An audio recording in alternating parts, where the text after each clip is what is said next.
আস্তে করে হোগাড়া মুচুর দিয়া দাঁড়াই গেল গা চেরাতে। তারপর একটাকে সামাল দিয়ে ছেড়ে দিলাম।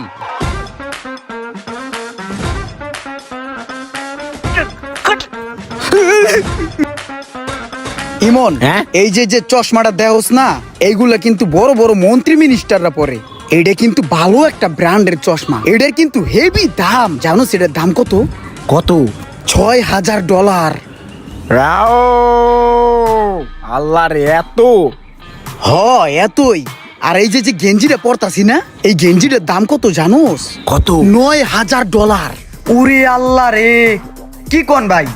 আরে হ, তাইলে আর কি কই, আমি যে পোশাক আশাক পরিধান করি এগুলা বাইরে থেকে আসে, এক্সপোর্টের মাল। ঠিক আছে, আর একটা জিনিস দেখাই। এই যে যে জুতাটা দেওস না, এই জুতাটা কিন্তু আমেরিকান মন্ত্রী মিনিস্টাররা পরে।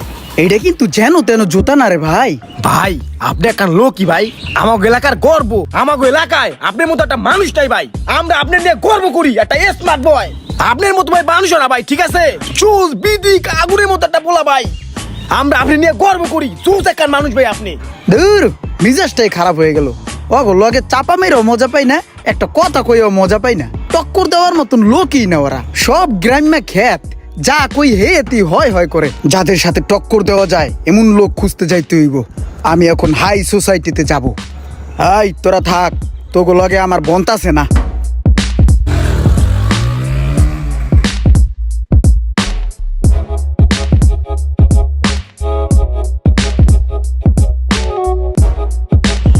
এই যে সোহাগ ভাই, সোহাগ ভাই, হ্যাঁ বাঙ্গি নাই, যাও যাও। আমি ইমরান। আমি খয়রাতি না। গ্লাসটা নামান, নামান গ্লাসটা। আমি ইমরান ভাই, দেখছেন? ও ইমরান, হ্যাঁ, টক্কর দেওয়ার মতন লোক পাইয়া গেছি। এখন গেঞ্জিটা শো আপ করতে হইব। কি দেখাও? গেঞ্জি? গেঞ্জিটা সুন্দরী, এরকম একটা গেঞ্জি আমি আমার গাড়ি মশার লেগা ওই যে রাখছি পিছে, বুঝছো? এক কাম করো, গেঞ্জিটা পিছেতে লইয়া গাড়ির গ্লাসটা একটু ডলা দিয়া দাও। আরে এইটা কি কয়? আইলাম লেভেল দেয় তো উল্টা আমার তো বলদ বানাই দিল। তাড়াতাড়ি এত দৌড়ে ভাগি। না, সোহাগের কাছে যাওয়াটা আমার ঠিক হয় নাই। ওর লেভেলটা আমার থেকেও হাই। কিন্তু মামুন ভাইয়ের কাছে আড়া ঠিক আছে। এখন লেভেলে লেভেলে একটা টক্কর খেলবে। আই মামুন ভাই, কি অবস্থা? ও ইমরান, তুমি আসছো? হ্যাঁ, আমি চলে আসছি। খুব ভালো করছো। আজকে আমার শোরুমের ওই পিচ্চিটা আসে নাই, যে ওই যে ঝাড়ু মোছাটা দেয়। তুমি একটা কাজ করো, তুমি এই শোরুমে যতগুলা ফ্রিজ আছে সুন্দর করে ফ্রিজগুলা মোছা দিবা। আর মোছা শেষে এই ফ্লোরটাকে ঝাড়ু দিবা। ঝাড়ু দেওয়ার পরে কলের থেকে ঠান্ডা পানি আনবা, আইনা ফ্লোরটাকে মোছা দিবা। এই কিন্তু শেষ না, এরপর আমি কিছু বাজার সদাই করে দেবো, একটু বাড়িতে নিয়ে যাবা। ও হ্যাঁ, তুমি যখন আইছো আমাদের বাড়ির ওই বাথরুমের ছাদের লগে দেখলাম অনেক মাকড়সায় বাসা করছে। মাকড়সার বাসাগুলো আছে না, এগুলা সুন্দর করে পরিষ্কার করবা। তুমি টেনশন নিও না, তোমার পারিশ্রমিক আছে। আর ওই যে একটু কাজ করবো, কোমরটার একটু লাড়াচাড়া দিয়ে একটু পরিষ্কার করে গায়ে পড়বো। ভাই আমার একটু মোতায় ধরছে, আমি একটু আইতাছি।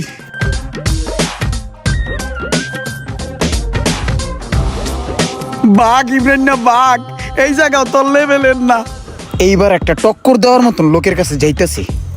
কালকে রাত্রে ঘরে চোর আইছিল। যখন চোর আসছিল তখন একটাকে আমি ধরে ফেলছিলাম। তারপর শাহিনকে বলেছিলাম, শাহিন লটির পোলাকে ধরে ফেল। তারপর একটাকে সামাল দিয়ে ছেড়ে দিলাম। ওরে মারে, গলাটা বেঁধে গেছে। ইমরান, ইমরান এদিকে আয়। আমার বাড়িতে চোর আসবে, এটা কোনো কথা হইতে পারে? ও বন্ধু শাহিন, শাহিনের লগে সেই একটা টক্কর যাবে আমার। চোরটা দেখতে পুরো তোর মতোই আসছিল। তোর চেহারা আর চোরের চেহারা সেম। কালকে রাত্রে আলিম চাচার ঘরে একটা চোর আসছিল, আর চোরটা দেখতে পুরো ওর মতো আসছিল। ওর মতো আসছিল না রে চোরটা দেখতে? ঠিক এইভাবে চোরটারে সামাল দিছিল, বুঝছস?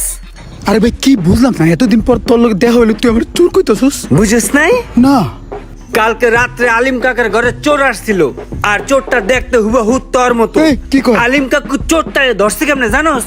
বললো, শাহিন ত্রিপুলাকে এইভাবে ধরে ফেল, এইভাবে ধরে, এইভাবে খটক খটক খটক। বুঝছস? হ্যাঁ হ্যাঁ বুঝি। তারপর আলিম চাচা আরেকটা চোরকে ধরে এইভাবে সামাল দিয়ে ফেল। আরে বাহ। এবার বুঝছস হ্যাঁ বুঝছি বুঝছস বুঝছস এই দাঁড়া দাঁড়া এই হাই সোসাইটিতে আমার ডাইল গলবে না, আমি তাড়াতাড়ি আমাদের গ্রামের চাচাতো ভাইয়ের কাছে যাই ডাইল গলাই গা। আমার হাই সোসাইটি লাগবো না, আমার গ্রামেই ভালো। এখানে চাপা মারলো কেউ বুঝতে পারে না, অনেক দাম পাই। এই যে ধরা খারাই রয়েছে কি কুমো করে বেড়া হাজার কালা যে এনে থাই দৌড়ে বাইতে যাও নাকি গরু বানতে নি গিয়া, গরু না বানলে আব্বাই জম্মের গেলেন গাইলে। ও গরু কাম করবা না কি করবা? আজ করবা ভাই তোমার খাওয়াইবে না? হাই সোসাইটি থেকে যেই অভিজ্ঞতা অর্জন করে আইছি সেই অভিজ্ঞতা গুলাকে চাপায় রূপান্তরিত করে ওদেরকে শুনাইয়া দিতে হইবি। কি অবস্থা? কই গেছিলেন? 2 দিন যাবত আপনাদের দেখলাম না যে। আরে বেটা গেছিলাম একটু হাই সোসাইটিতে বুঝছস, ওই যে সোহাগ করে মোড়াগাড়া করে একটা পোলা আছে না, ওই পোলাটায় হঠাৎ রাস্তায় দেখা। আমি একটা আগে গাড়ি চালাইতাম না সাদা করিয়া, ওটা তো চলে না ফালাই দিছি, সেই গাড়িটারে দেই ঠিকঠাক করে সোহাগে চালাইতেছে।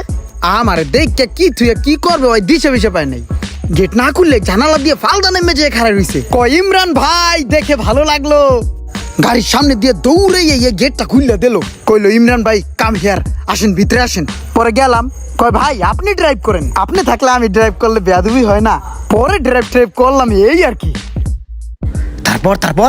তারপর দেখা হলো বন্ধু শাহিনের সাথে। শাহিন আমাকে দূর থেকে দেখে দৌড়ে আমার হোগার তলে ঢুকে গেল গা। আমি বললাম কি করস, পরে আমার সহই খারাই গেল গা, মানে আমাকে কান্দে নিবে। তারপর আমাকে কান্দে লইয়া পুরো এলাকা আমাকে ঘুরাইছে, বলছে যে তুই যেই কদিন থাকবি এলাকায় আমার কান্দেই ঘুরবি। তারপর কি করছেন? ও তারপর গেলাম মামুন খন্দকারের শোরুমে। মামুন খন্দকার আমাকে দেখে সালাম দিয়ে আস্তে করে হোগাড়া মুচুর দিয়া দাঁড়াই গেল গা চেরাতে।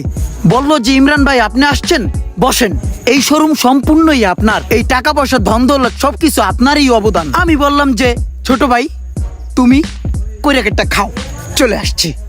ওরা গরিব কষ্ট করে খায়, যা যা সব নিয়ে যা, দিয়ে দিছি। রাও ভাই আপনি আমাকে এলাকার গর্ব ভাই, আপনার দিলটা এত বড় ভাই, ঠিক আছে?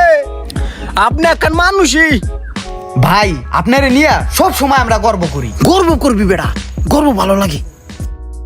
কি বুঝলেন আপনারা? কথায় বলে না, যেই বনে বাঘ নেই সেই বনে বিড়ালই বড় বাঘ। আপনাদের মতামত অবশ্যই কমেন্ট করে জানাবেন। আর হ্যাঁ, বনের বড় বড় বাঘদেরকে এই ভিডিওটি শেয়ার করতে অবশ্যই ভুলবেন না।